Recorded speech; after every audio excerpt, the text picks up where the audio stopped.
Bismillahirrahmanirrahim. Bismillahirrahmanirrahim. Assalamualaikum warahmatullahi wabarakatuh.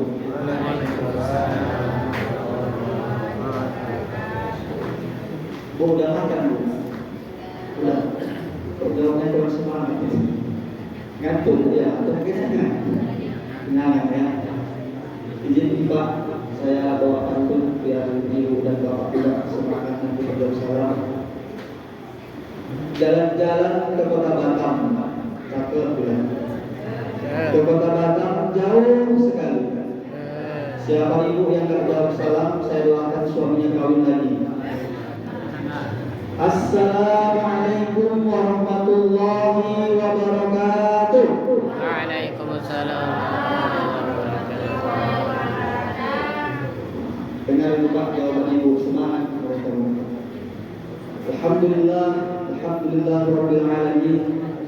Wa bihi nasta'in ala umuri dunya waddin. Asyhadu an la ilaha illallah al-malikul haqqul mubin wa asyhadu anna Muhammadar Rasulullah sayyidul awwalin wal akhirin. Allahumma shalli wa sallim ala sayyidil mursalin sayyidil anbiya wa khatamin nabiyyin. Pertama sekali yang sangat kami muliakan Bapak Imam Manasah Lukman Faisal. Jadi kebetulan pas seperti yang disampaikan oleh Pak Imam Bu, saya menggantikan sifatnya. Kebetulan Ustaz Zulkifli Sambas berhalangan, beliau lagi sakit katanya. Kita doakan juga mudah-mudahan beliau sembuh, beliau cepat sehat, diangkat Allah penyakitnya. Yang sangat saya hormati Bapak Kadus, Bapak Dato, Bapak perangkat desa, para tokoh, para alim ulama seperti Pak Degawat, dan wabil khusus kebetulan kami kemarin ada jumpa di MKKS dengan Bapak Kepala Sekolah. Sehat Pak? Alhamdulillah. Jadi kebetulan Bu, perkenalkan juga nama saya Abdul Wahab. Saya tinggal di Karangbaru, Pondok Pesantren Tahfiz Quran Syuhada. Nanti Bu minta izin, kalau diizinkan izin santri saya untuk tampil lah pidato kan, kalau diizinkan Bu. Nanti Bu ngomong lama kali kan, jam berapa kita selesai kegiatannya. Ibu-ibu bapak sekalian dimuliakan Allah Subhanahu wa taala. Pertama sekali adalah kita bersyukur kepada Allah Subhanahu wa taala yang mana telah memberikan kita nikmat dan karunia yang begitu luar biasa. Sehingga karena nikmat dan karunia itu hari ini kita masih hidup dan masih merasakan manisnya nikmat iman, Islam dan ihsan. Mudah-mudahan pada puasa tahun kali ini menjadi puasa yang terbaik sehingga menyampaikan kita pada tahun puasa berikutnya sehingga kita dilabelkan Allah menjadi orang-orang yang bertakwa. Amin amin ya rabbal alamin. Berselawat kepada Rasulullah sallallahu alaihi wasallam dengan ucapan Allahumma sholli ala sayyidina Muhammad wa ala ali sayyidina Muhammad. Adapun yang ingin saya sampaikan, izin Bu, tidak bermaksud Pak mengajari ataupun menggurui, tapi menyampaikan salah satu hadis Rasulullah sallallahu alaihi wasallam, mengamalkan hadis Rasul yang berbunyi balighu anni walau ayatan. Sampaikanlah dari walaupun cuma satu ayat. Bu, Bu, nanti kita bikin kuis Bu ya. Yang bisa menjawab ada hadiah Bu.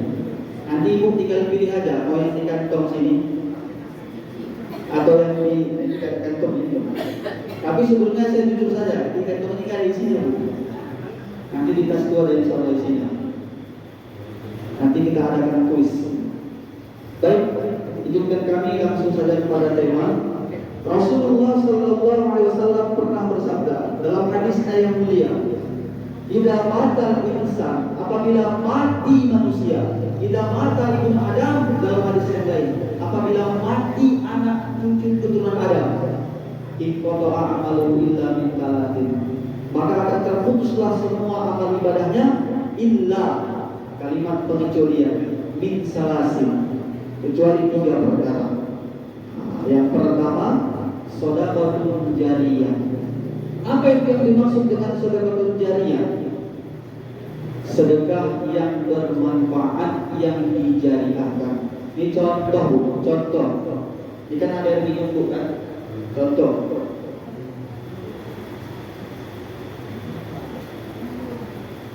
Ini contoh Bu, yang dimaksud dengan sebab kejadian. Lihat ini bukan? Contoh, contoh.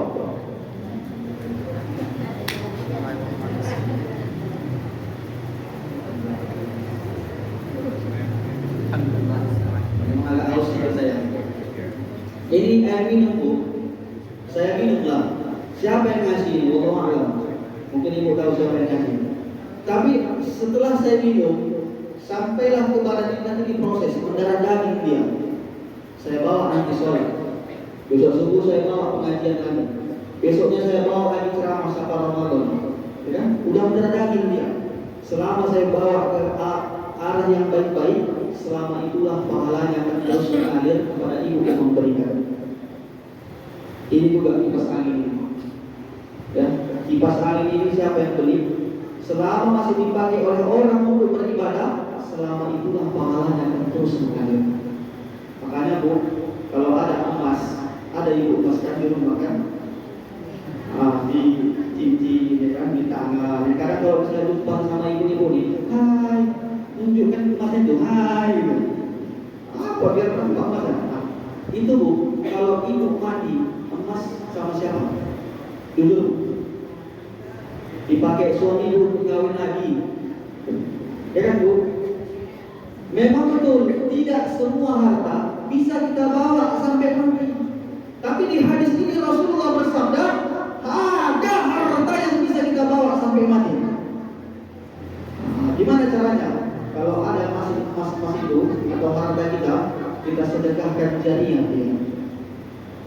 Beli kipas angin, apa yang dibutuhkan di musola ini, atau ada pembangunan masjid, pembangunan pondok pesantren, apa yang perlu, selama itu dipakai oleh orang untuk beribadah, selama itulah pahalanya akan terus mengalir sama kita. Makanya saya bawa tas ini Bu, ya kan? Mudah-mudahan kita dari sini nanti bisalah jadi amal jariah yang akan itu Bu. Ibu bapak sekalian yang dimuliakan Allah Subhanahu wa taala, yang kedua al-ilmu muntafa'u bih, ilmu yang bermanfaat. Bagaimana contohnya? Macam Pak Kepala Sekolah kita bilang, Masya Allah, beliau berawal dari guru tentunya Pak ya. Hari ini beliau jadi kepala sekolah, dulunya guru biasa mengajar, dan hari ini menjadi kepala sekolah memberikan motivasi tentunya, memberikan pengalaman. Selama masih dipakai oleh orang, ilmu yang diajarkan sang bapak ini, selama itulah pahalanya akan terus mengalir.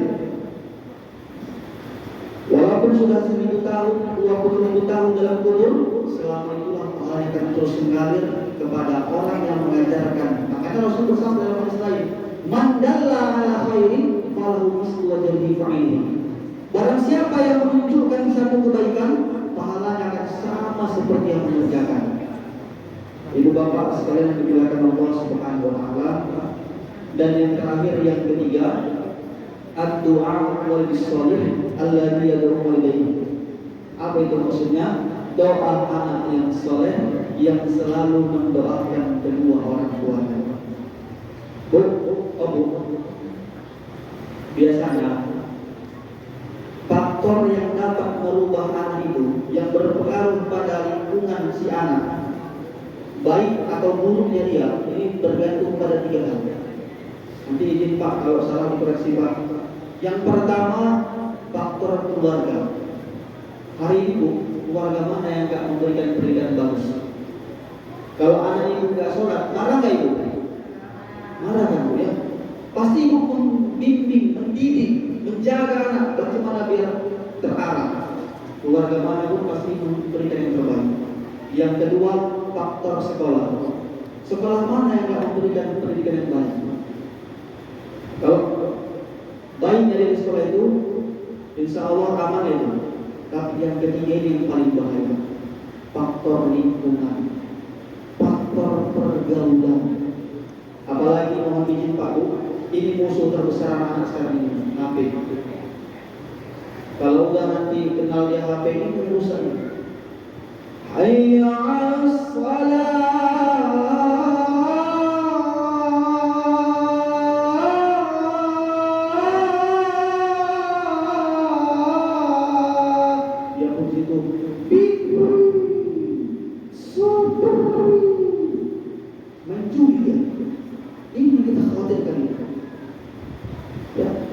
faktor yang dapat merubah anak paling ngeri di dalam pergaulan. Tapi insya Allah kalau kita berikan dia pendidikan agama, kenapa harus agama? Karena agama berasal dari bahasa Sanskerta. Tidak agama kacau. Orang yang punya agama, apapun itu agamanya, mohon izin Bu, di sini ada yang agama Kristen. Ada Bu? Ada. Kalau ada saya mohon maaf ya. Tapi di agama Kristen pun mereka juga punya keteraturan. Karena tidak agama kacau. Setiap agama punya peraturan. Di agama Kristen, di agama Hindu, di agama Buddha, dilarang membunuh. Hidup mereka penuh dengan peraturan selagi mau mereka menjalankan. Tapi kata Allah, tidak semua agama itu diterima. Inna dina indallahil Islam. Sesungguhnya agama yang diterima si Allah hanya agama Islam. Bagaimana mencetak anak biar jadi anak yang soleh, anak yang solehah, berikan dia pendidikan agama. Kalau ibu terlalu sayang, pengennya tiap hari ingin melihat dia, ya udah nggak apa-apa, masukkan sekolah SMP, masukkan sekolah SMA, tapi pastikan setiap sore dan malam kita pantau, panggil guru ngaji, panggil guru, panggil kiai, suruh ngajarkan pendidikan agama. Tapi kalau kira-kira kita terlalu sibuk, maka boleh dimasukkan ke pesantren. Kebetulan ini Bu, saya ada bawa hadiah ini gratis.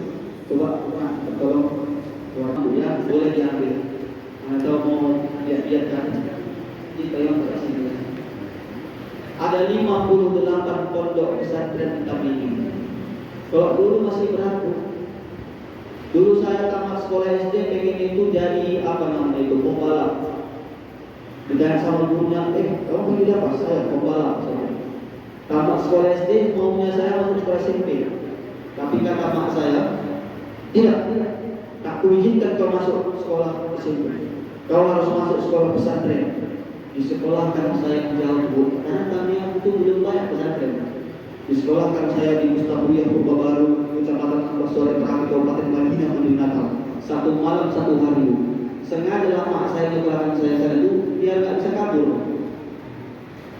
Tapi tak ada penyesalan. Memang seharusnya begitu. Makanya hadis Rasul, anak umur 7 tahun suruh dia sholat.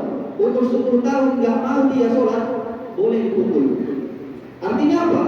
Kalau masih tamat SD ini, nggak apa-apa ceritanya. Kamu masuk mana? Karena dia belum sampai ke situ. Nanti kalau dia dari SMA baru atau dia udah umurnya agak cukup, baru kita pilih mau kemana. Artinya apa? Hari ini saya tidak menyesal karena mak saya menyekolahkan saya di pesantren. Bersyukur saja. Berkat disekolahkan di pesantren, alhamdulillah setidaknya saya ada sedikit modal agama. Tapi Ustaz, kalau nanti dimasukkan pesantren, belum tentu dia jadi baik.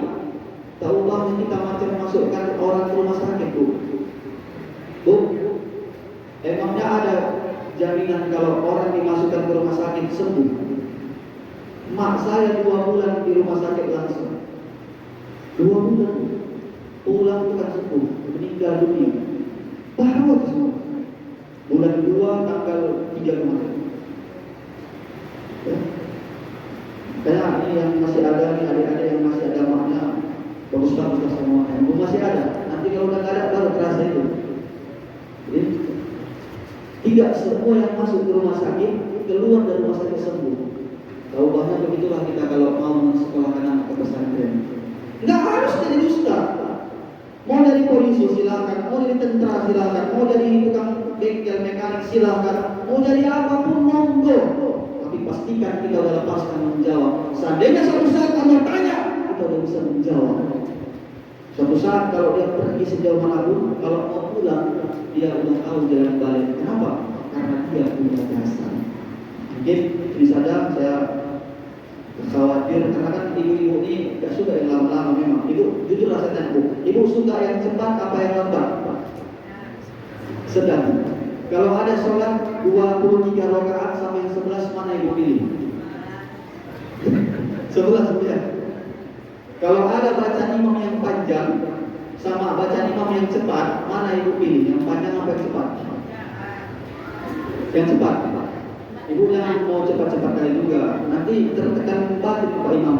Dibantu nanti ayat pendek lupa, takutnya terlalu cepat lupa baca ayat. Bismillahirrahmanirrahim. Alhamdulillahirabbil alamin. Mau dibikinlah Al-Fatihah satu nafas. Alhamdulillahirabbil alamin arrahmanirrahim maliki yaumiddin. Ya anak-anakku di belakang, Pak. Imamnya gabut gaspol kencang. Ghairil maghdubi alaihim waladdallin. Amin.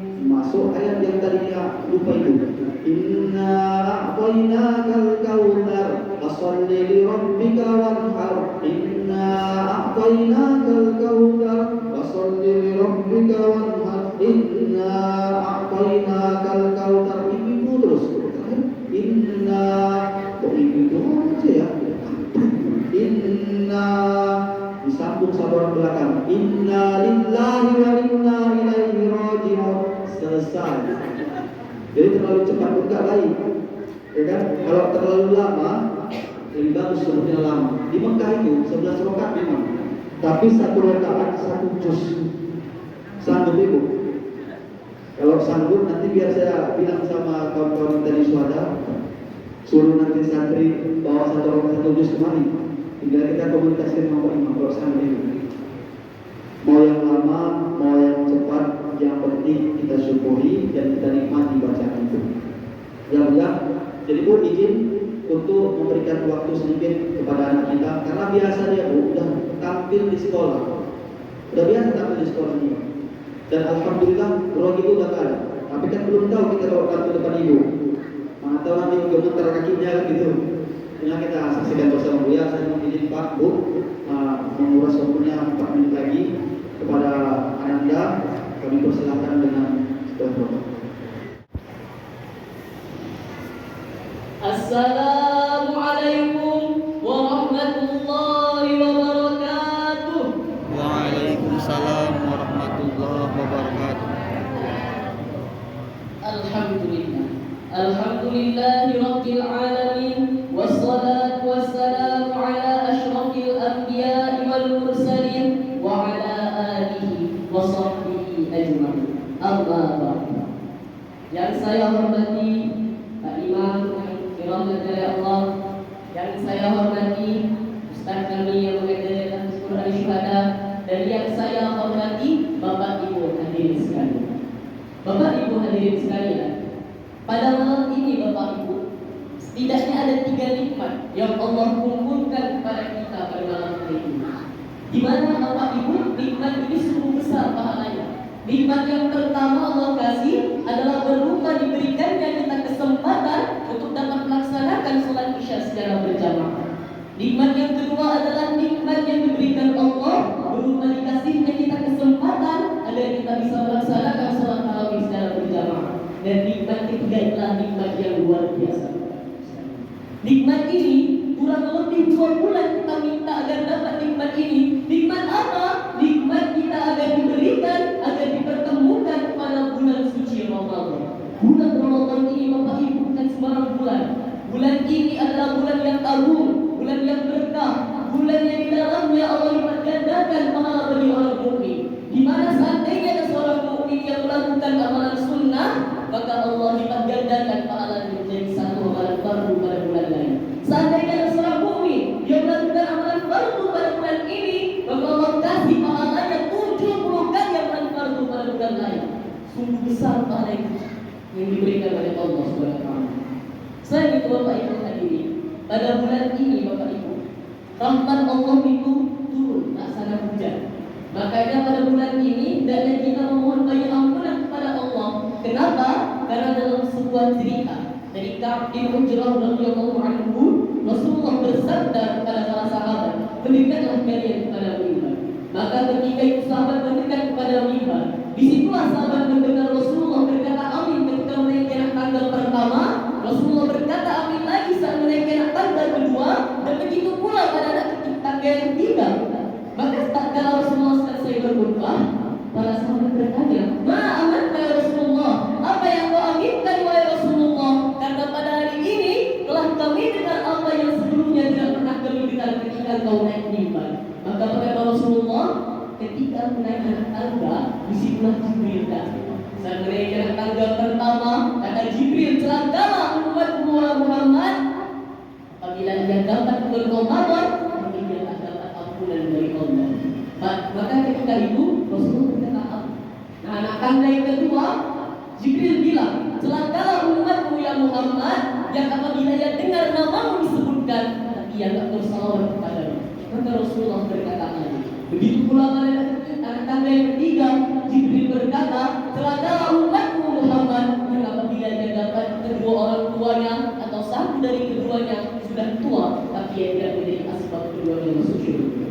Hadirin rahimakumullah, dari cerita tersebut ada satu perkara yang celaka, yaitu orang yang percaya pada bulan Ramadan tapi yang mendapat ampunan. Orang ini celaka, orang ini rugi, apalagi kalau sampai orang ini menjadi musuhnya bulan Ramadan.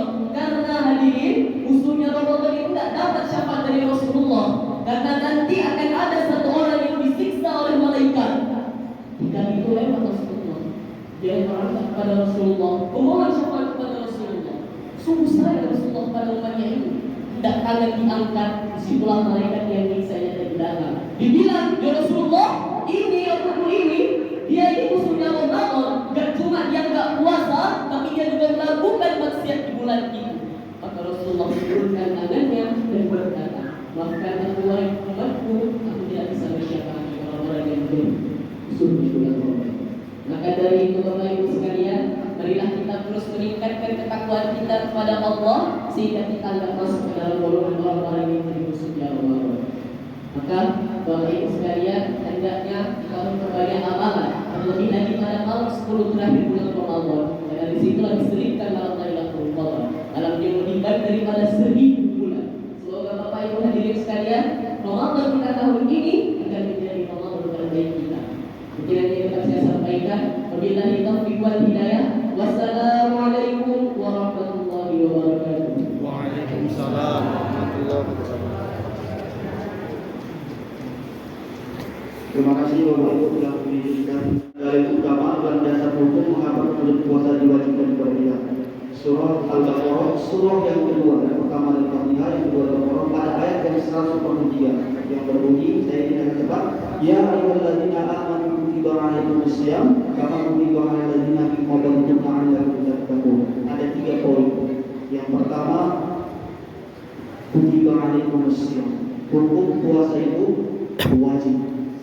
Dalam kitab usul fikih dikatakan wajib itu adalah manusia wala fikih wal akhir yakatihi, apabila dikerjakan mendapatkan pahala, apabila ditinggalkan mendapat dosa. Yang kedua, kama kutiba alal ladzina min qablikum, sebagaimana yang telah diwajibkan atas orang-orang sebelum kamu. Umat-umat terdahulu juga wajib berpuasa. Makanya ada kita kenal puasa Nabi Daud. Hari ini puasa, besok tidur, besok puasa lagi. Kenapa kita diwajibkan puasa? Kenapa orang-orang terdahulu wajib juga berpuasa? Masuk poin yang ketiga, la'allakum tattaqun, agar kita menjadi orang yang bertakwa. Dalam hadis lain Rasul bersabda, "Man shoma Ramadhana imanan wa ihtisaban, ghufira lahu ma taqaddama min dhanbi." Barang siapa yang benar berpuasa dengan penuh keimanan dan keyakinan, maka akan diampunkan dosa yang telah berlalu. Coba saya tanya, Bu, ada nggak dosa ibu? Bapak, ada dosa bapak? Yang banyak saya rasa dosa kita Pak. Ibu, dosa kita kalau ada, mudah-mudahan nanti melalui puasa ini diampunkan Allah Subhanahu wa taala. Makanya dalam hadis lain juga Rasul bersabda, "Kam min shaimin laisa lahu min siyamihi illa ju'al aros." Berapa banyak orang yang berpuasa tapi tidak mendapatkan apa-apa kecuali hanya menahan haus dan lapar saja. Tentu kita tidak menginginkan itu terjadi. Makanya kita berupaya semaksimal mungkin meraih segala macam kebaikan-kebaikan pada bulan suci Ramadan ini. Mudah-mudahan kita dapat bermanfaat buat kita semua, khususnya kami pribadi. Saya mengucapkan ribuan terima kasih atas segala perhatian dan mohon maaf atas segala kesalahan. Tadi saya buka dengan pantun, ini pula saya tutup dengan pantun. Kacang arcis, kacang garuda. Pidato habis, ceramah habis, salam pun tiba. Oh iya lupa ya, kuisnya ya. Kuis. Bu, siapa nama kakeknya Nabi Muhammad Sallallahu Alaihi Wasallam dari pihak mamanya? Kalau pihak yang apa, ayahnya gampang sekali, Abdullah bin Abdul Muthalib. Kalau dari pihak mamanya Abdullah. Betul. Apa hadiahnya ini saya? Kita lihat dulu yang kita sampai ini kan. Ramai yang jawab tadi. Iya, karena ramai yang jawab Pak ya. Berapa orang Pak? 2 orang Pak ya. 3 orang. Jadi hadiahnya Bu untuk yang 2 orang 10.000 lah. Jadi Bu ya, sama siapa kalau saya kasih ini? Saya titip sama Pak Imam lagi ya. Lumayan Bu, itu jadi anak kan.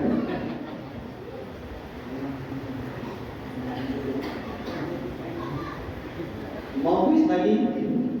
Hadiahnya nanti 100.000 yang bisa menjawab. Nanti yang kasih hadiahnya siapa Ustaz? Pak Kepala Sekolah. Tulisnya adalah apa perbedaan? Saya kira nanti adalah pertemuan berikutnya Bu ya. Doakan umur yang panjang biar kita bisa berjumpa lagi. Ada lagi pertanyaan? Tidak ada. Alhamdulillah. Saya tutup sampai di sini dengan pantun lagi. Kuntil anak naik sepeda. Cakep ya Bu. Ngapain pula kuntil anak naik sepeda? Kurang kerjaan. Tapi karena di pantun kita gaskan. Kuntil anak naik sepeda jatuh ke sumur. Jangan lama-lama ibu mandang saya nanti malam nggak bisa tidur. Billahi taufiq wal hidayah wal ridha wal hidayah.